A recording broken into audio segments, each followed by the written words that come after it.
राधे राधे, हरे कृष्णा। आप लोगों को पता है कि साल की एक ऐसी एकादशी आने वाली है जो साल में 2 बार आती है। नाम है पुत्रदा एकादशी। इस एकादशी का विशेषकर महत्व ये होता है कि जिनके संतान नहीं है, संतान प्राप्ति के लिए इस एकादशी का व्रत उपवास किया जाता है। तो ये एकादशी कब से प्रारंभ हो रही है, इसमें क्या क्या शुभ मुहूर्त पड़ रहा है, इस एकादशी की पूजा अर्चना वंदना विशेष कैसी करनी चाहिए और इस एकादशी पे करने वाले कुछ चमत्कारी उपाय मैं आज आप लोगों के लिए लेकर आई हूँ।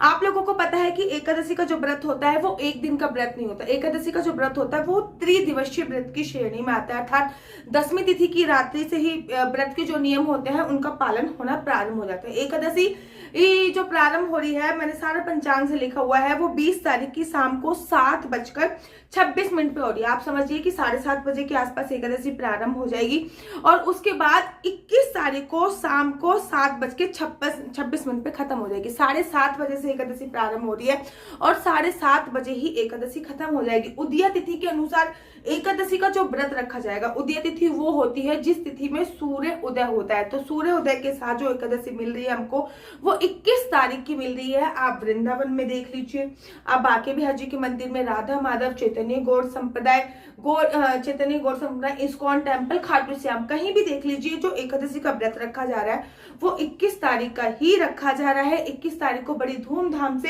पूरे भारतवर्ष में एकादशी की जो है वो व्रत रखा जा रहा है। अच्छा, ये पुत्रदा एकादशी है, नाम से प्रतीत हो रहा है संतान की प्राप्ति करा देने वाली एकादशी होती है ये। तो इस एकादशी का व्रत अगर आप जोड़े से रखते हैं, मान लीजिए आप कोई भी एकादशी का व्रत नहीं रखते, लेकिन अगर आपके संतान नहीं है तो इस एकादशी का व्रत अगर आप जोड़े से रखते हो है तो जो निसंतान दंपति है उनको संतान रत्न की प्राप्ति होती है। आप जब इस एकादशी का व्रत रखें, अगर आपके संतान नहीं, देखो अगर संतान है तो उनकी आयु बढ़ाने के लिए, उनको अच्छा करियर दिलाने के लिए भी इस एकादशी का व्रत रखा जाता है, लेकिन संतान नहीं है तो विशेष तौर पे रखा जाता है। एकादशी का व्रत एक दिन का नहीं होता, त्रिदिवसीय व्रत की श्रेणी में आता है।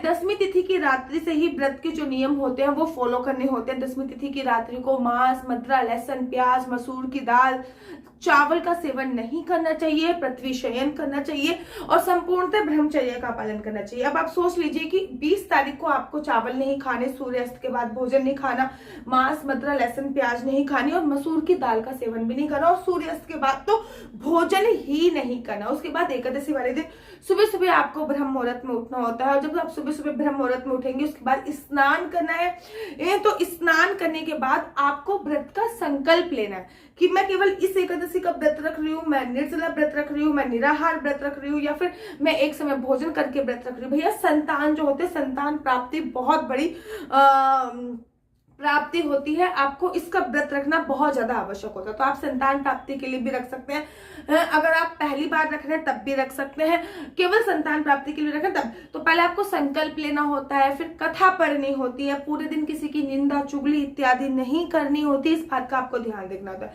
इस एकादशी पे जो बछड़े वाली गाय होती है ना, उसका दूध का भोग भगवान को लगाया जाता है, क्योंकि ये पुत्रदा एकादशी, उस दूध का भोग लगाने के बाद आपको उसका सेवन खुद करना है ताकि आप गर्भ धारण कर सको, इस बात का ध्यान रखना होता है। जो बछड़े वाली गाय होती है, गाय के दूध का भोग भगवान को लगाया जाता है। हर एकादशी पे भगवान का एक प्रिय भोग होता है। वैसे तो मखाने की खीर का भोग भगवान को हर एकादशी पे लगाया जाता है, लेकिन हर एकादशी पे भगवान का एक प्रिय भोग होता है। इस एकादशी पे भगवान का जो प्रिय भोग है वो है दूध का भोग, वो भी बछड़े वाली दूध का गाय का भोग लगाते हैं तो आपको गर्भ धारण करने में बहुत ज्यादा सुविधाएं मिलती है। अच्छा, इस एकादशी में बहुत दुर्लभ संयोग बन रहे हैं, मैंने सारा पंचांग के हिसाब से देखकर लिख लिया है।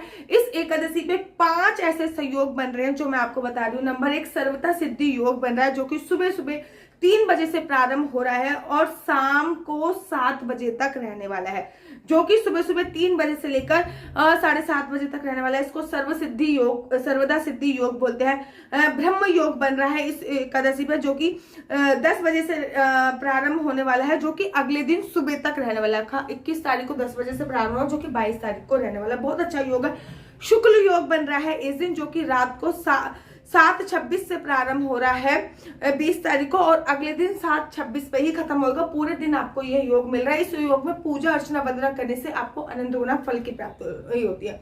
अमृत सिद्धि योग बन रहा है, जो कि सुबह सुबह 3:09 से प्रारंभ होगा और 7:14 पे खत्म हो जाएगा। अमृत सिद्धि योग पे पूजा अर्चना वंदना करने से आपकी जो आयु में वृद्धि होती है और आप जो पूजा अर्चना वंदना करते हो वो अमर हो जाती है। साथ ही साथ त्रिग्रही योग भी बन रहा है, क्योंकि इस दिन बुध, मंगल और शुक्र धनु राशि में विराजमान रहेंगे और इसी को ही त्रिग्रही योग बोलते हैं। अर्थात 3 ग्रह एक ही राशि में विराजमान होते हैं, तो इसमें पूजा अर्चना वंदना करने से भगवान विष्णु की जो कृपा होती है वो विशेषकर मिलती है। अच्छा, ये जो पुत्रदा एकादशी है, इसमें अगर आप भगवान शिव, विष्णु भगवान की पूजा तो होगी, लेकिन अगर आप भगवान शिव के मंदिर में जाकर उनको कच्चा दूध समर्पित कर देते हो और एक कटोरी में घी ले जाकर उनको समर्पित कर देते हो, एक घी का दिया उनके शिवलिंग के पास जला देते हो, एक घी का दिया उनकी चौखट पे जला देते हो, उनके ऊपर जो बेलपत्र चढ़ा हुआ है वो बेलपत्र आप उनकी चौखट, मंदिर की चौखट पे बैठकर खा लेते हो, तो आपको गर्भ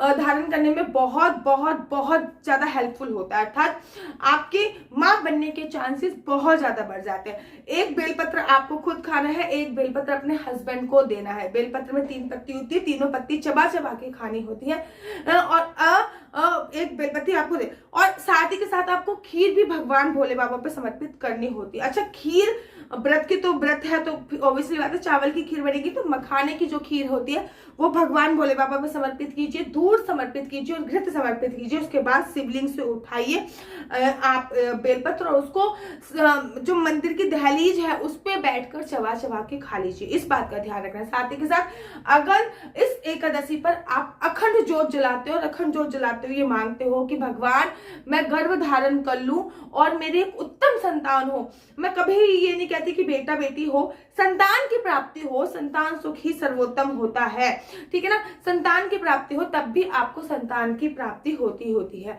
इस दिन में सोने की मनाही होती है। एकादशी के व्रत में दिन में नहीं सोया जाता है, इस बात का ध्यान करना है। एकादशी के व्रत में अगर रात को सोया जाता तो वो पृथ्वी शयन किया जाता है। रात को भी देर से सोने की परंपरा है एकादशी के व्रत में, अर्थात जितनी ज्यादा देर तक आप पूजा अर्चना वंदना कर सकते हो उतना ज्यादा सर्वोत्तम होता है। फिर उसके बाद द्वादशी वाले दिन सबसे पहले किसी को आपको खाना खिलाना है, उसके बाद खाना खाना होता है। द्वादशी पे जो व्रत के पारायण का समय है वो 7:30 बजे से लेकर 9:30 बजे तक के बीच में है। आप 7:30 बजे से लेकर 9:30 बजे के व्रत में कभी भी व्रत का पारायण कर सकते हैं। इस बात का ध्यान रखिए कि जब आप व्रत का पारायण कर रहे हैं तो सबसे पहले किसी को भोजन कराइए, उसके बाद खाइए, चाहे वो गाय हो, चाहे वो कुत्ता हो, चाहे वो ब्राह्मण हो, चाहे वो कोई गरीब क्यों ना हो।